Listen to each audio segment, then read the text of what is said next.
దాని తర్వాత మరి బాధితురాలు ఇక్కడికి రావడం, తర్వాత మా సీనియర్ నాయకులు హరీష్ రావు గారు, సునీతా లక్ష్మారెడ్డి గారు పోయి వారిని పరామర్శించడం, దాని తర్వాత మరి అక్కడ వాళ్ళ కుటుంబాన్ని సరిగా చూసుకోవడం లేదు, హాస్పిటల్ యాజమాన్యం ప్రభుత్వం చూసుకోవడం లేదు అని తెలిసి వాళ్ళు కూడా వాయిస్ ఇవ్వడం. అదేవిధంగా హరీష్ రావు గారు, సునీతా లక్ష్మారెడ్డి గారు చాలా ముఖ్యమైన విషయాలు ఒకటి రెండు చెప్పారు. సో అందులో ముఖ్యమైనది ఏంటంటే నిందితుడు ఏ పార్టీకి సంబంధించిన వాడైనా ఎవరైనా కూడా ఇది రాజకీయాలకు అతీతంగా జరగాల్సిన వ్యవహారం కాబట్టి తప్పకుండా కఠిన శిక్ష విధించాల్సిందే అన్న మాట ప్రజలకు మీడియా ద్వారా చెప్పడం జరిగింది. అదేవిధంగా మరి మాజీ మంత్రివర్యులు సునీతా లక్ష్మారెడ్డి గారు ఒక విషయం చెప్పారు. నిజంగా ఆ విషయం తలుచుకుంటేనే చాలా భయం వేస్తున్నది. ఆ బాధితురాలు పురుషులు ఎవ్వరు దగ్గరికి పోయినా, డాక్టర్లు ముఖ్యంగా ఎవరు దగ్గరికి పోయినా కూడా వాళ్ళంటేనే భయపడుతున్నది అన్న ఒక మాట వారు చెప్పడం జరిగింది. నిజానికి ఈ భారత ప్రభుత్వం 2012లో పోక్సో యాక్ట్ తీసుకొచ్చినప్పుడు కూడా ఇప్పుడున్న ఎన్డీఏ గవర్నమెంటు పోక్సో యాక్టుకు మరణశిక్ష విధించింది. సెక్షన్ 6 హ్యాజ్ డెత్ పెనాల్టీ, మరణశిక్ష విధించింది. కారణం ఏందయ్యా అంటే ఈ పోక్సో అనే నేరం మామూలు నేరం కాదు. ఈ పోక్సో నేరం ఏంటంటే ఇది ఒక 30-40 సంవత్సరాల పాటు మనిషి యొక్క, బాధితుడి యొక్క మానసిక స్థితి మీద ఇంపాక్ట్ చేస్తుంది. వాళ్ళు మామూలు మనుషులు కాలేరు, వాళ్ళ బాధ ఎవరికి చెప్పుకోలేరు. చిన్నపిల్లలు, మైనర్ బాలికల మీద జరిగిన దాడి కాబట్టి వాళ్ళు ఏం చెప్పాలో కూడా తెలియని పరిస్థితి. అందుకొరకే పోక్సో అంత సీరియస్ నేరం. గత 2024లో తెలంగాణలో దాదాపుగా 2103 అంటే 2103 ముగ్గురు మైనర్ బాలికల మీద ఈ లైంగిక నేరాలు నమోదు అయినాయి. మన రాష్ట్రంలో ప్రతి జిల్లాలో కూడా ఒక ఫాస్ట్ ట్రాక్ కోర్టు కూడా పోక్సో కేసులకు ఉంది. ప్రత్యేకించి కేసీఆర్ గారు ముఖ్యమంత్రి అయిన తర్వాత 2016లో భరోసా సెంటర్లు, సఖీ సెంటర్లు, షీ టీంలు, ఈ ఫాస్ట్ ట్రాక్ కోర్టులన్నీ కూడా వారి హయాంలోనే వచ్చి మహిళలకు సంపూర్ణ రక్షణ కల్పించాలి అనే ఉద్దేశంతో ఇవి పెట్టడం జరిగింది.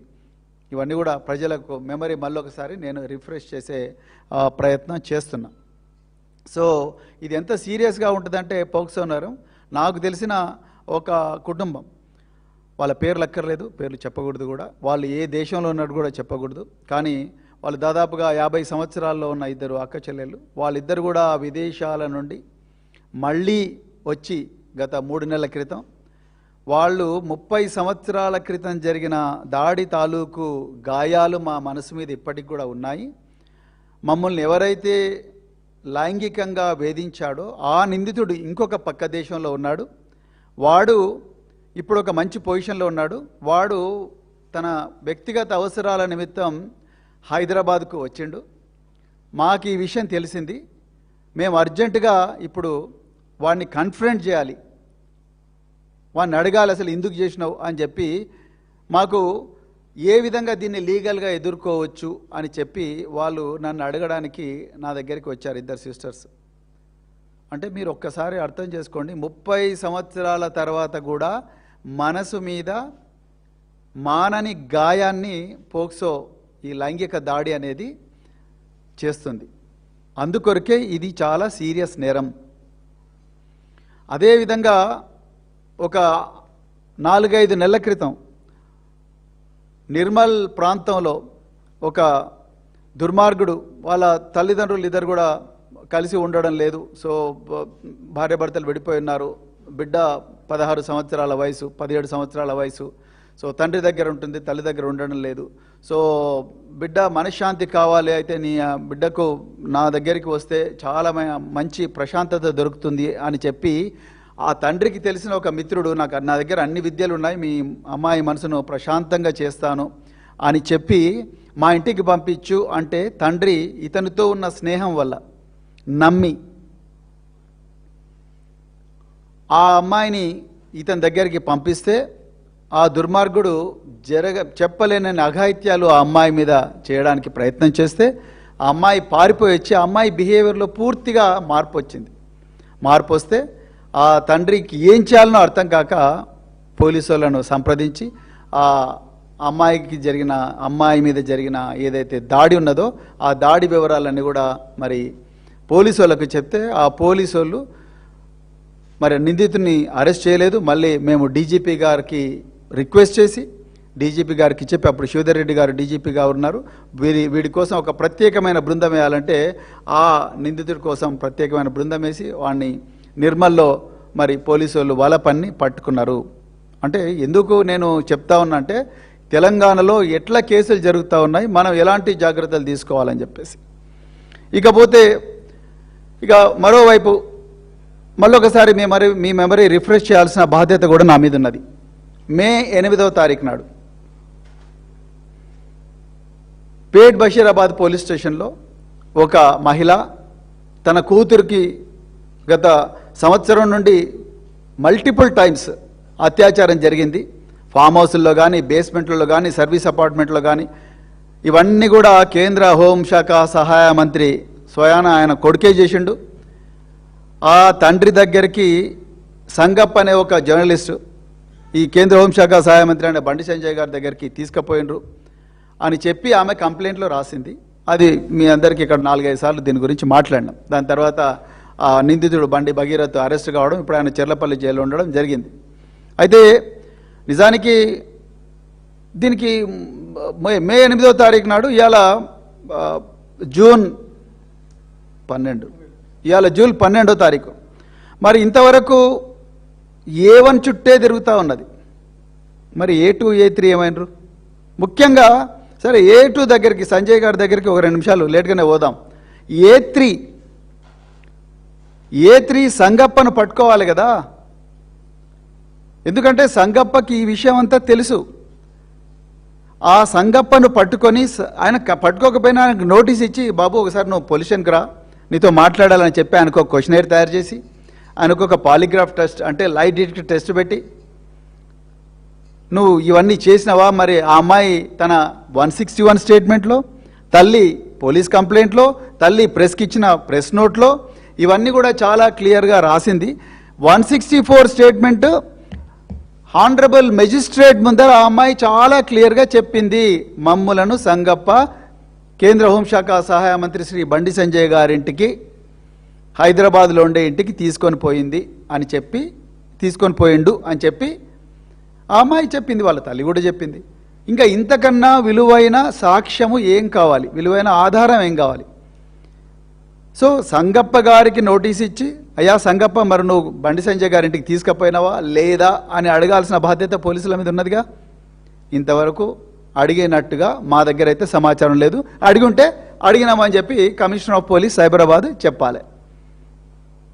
లేకపోతే ఇప్పుడు డీసీపీ కూకట్పల్లి శ్రీమతి రితిరాజ్ గారికి పర్సనల్గా సూపర్వైజ్ చేయమని ఒక మెమో ఇచ్చారు. మిగతా అన్ని కేసులనేమో సిట్ వేస్తున్నారు. ఈ పోక్సో కేసులో మాత్రం ఇప్పటి వరకు కూడా సిట్ వేయకుండా మీరు DCP Kukatpally personally monitor the investigation అని చెప్పి ఆ పేట్ బషీరాబాద్ ఇన్స్పెక్టర్ మీదనే వదిలేసిండ్రు ఇవన్నీ కూడా. సో సంగప్ప గారిని విచారించిన తర్వాత నెక్స్ట్ చేయాల్సిన పని ఏమిటి? బండి సంజయ్ గారిని అడగాలి. అయ్యా బండి సంజయ్ గారు, మీ దగ్గరికి అమ్మాయి తల్లి, వాళ్ళ నాన్నగారు, సంగప్ప నలుగురు వచ్చి మీరు కూర్చున్నారా లేదా? మీరు మళ్ళీ ఆ అమ్మాయిని ప్రత్యేకంగా లోపలికి తీసుకుపోయి ఆ అమ్మాయిని బెదిరించిండ్రా లేదా? వాళ్ళ కాల్ డీటెయిల్స్ అవన్నీ తీసుకొని చూడాలి. మరి బండి సంజయ్ గారిని కూడా విచారించినట్టుగా తెలవడం లేదు. అంటే నిజంగా విచారించుంటే తెలుస్తుంది. మరి కేంద్ర మంత్రికి చిన్నలకే నోటీసు, ట్యాపింగ్ కేసులో అయితే రన్నింగ్ కామెంటరీ పెట్టిండు కదా 300 రోజులు. మరి దీంట్లో సంజయ్ గారికి కూడా నోటీస్ ఇచ్చుంటే మరి అది తెలవాలి కదా. సంజయ్ గారిని కూడా ఇంతవరకు విచారించలేదు. అందుకొరకే ఆయన బాజాప్తా జూన్ 9వ తారీఖు నాడు హైదరాబాద్కి వచ్చిండు. వచ్చి ఆయన అంటున్నాడు, నేను హైదరాబాద్లో పాలు తాగినందుకు నాకు జ్వరం వచ్చింది అంటున్నాడు. అయ్యా సంజయ్ గారు, మీరు మీ కుమారుడు ఈ వ్యవహారం చేసినందుకు ఈ పోక్సోలో మీ కుమారుడు మరి చేసిన నేరానికి ఆయన్ను 9 రోజులు మీరు కాపాడిన వ్యవహారానికి తెలంగాణ పిల్లలందరికీ జ్వరం వచ్చింది. మీకు హైదరాబాద్లో పాలు తాగే జ్వరం వచ్చిందో లేదో మాకు తెలియదు, కానీ ఆ వ్యవహారం మే 8వ తారీఖు నుంచి మే 16 లొంగుబాటు అరెస్ట్ డ్రామా ఉంది చూసినరా, ఆ లొంగుబాటు అరెస్ట్ డ్రామా వరకు జరిగిన ఏదైతే హై వోల్టేజ్ డ్రామా ఏదైతే ఉందో దానివల్ల తెలంగాణ ప్రజలందరూ కూడా జ్వరం వచ్చింది. సో దీన్ని దయచేసి ప్రజలందరూ కూడా గుర్తించాలి. సో ఇక్కడ విషయం ఏంటంటే కొంతమంది బీజేపీ నాయకులు ఏమాత్రం కూడా ఇక వాళ్ళకు ఆ రోజు ఎవరు మాట్లాడలేదు, కాంగ్రెస్ వాళ్ళు మాట్లాడలేదు, బీజేపీ వాళ్ళు మాట్లాడలేదు. ఇలా ఖమ్మంలో జరిగిన ఇన్సిడెంట్ మీద మీరేం మాట్లాడతారు? ఏం మాట్లాడతారు? పోలీసు వాళ్ళు బాజాబ్తా అరెస్ట్ చేసినారు. అరెస్ట్ చేసిన తర్వాత బాధితురాల్ని వెంటనే పరామర్శించడానికి మా మాజీ మంత్రులు ఇద్దరు కూడా అక్కడికి పోయి బాధ్యతాయుతమైన ఒక రాజకీయ పార్టీ ఏ విధంగా బిహేవ్ చేస్తుందో ఆ విధంగా మా అగ్రనాయకత్వం చేసింది. కానీ ఇవాళ నేను ఒక్కటే అడుగుతున్నా, మీరు జాగ్రత్తగా గమనించండి మీడియా మిత్రులారా, తెలంగాణ ప్రజలారా. ఈరోజు రాష్ట్రంలో మహిళా శిశు సంక్షేమ శాఖ మంత్రి ఎవరు? సీతక్క గారు. రాష్ట్రంలో హోంశాఖ మంత్రి ఎవరు? రేవంత్ రెడ్డి గారు. రాష్ట్రంలో ముఖ్యమంత్రి ఎవరు? రేవంత్ రెడ్డి గారు. నిజానికి ఆనాడు బాధితురాలతో మాట్లాడాల్సింది ఎవరు? హోంశాఖ మంత్రి గారు, లేకపోతే మహిళా శిశు సంక్షేమ శాఖ మంత్రి. ఎందుకంటే వీళ్ళంతా పిల్లలు, మైనర్ బాలికలు are equal to children. So వాళ్ళు మాట్లాడలేదు. మరి సీతక్క గారు, మరి ఆమె రావాలి కదా నిన్న హాస్పిటల్కు.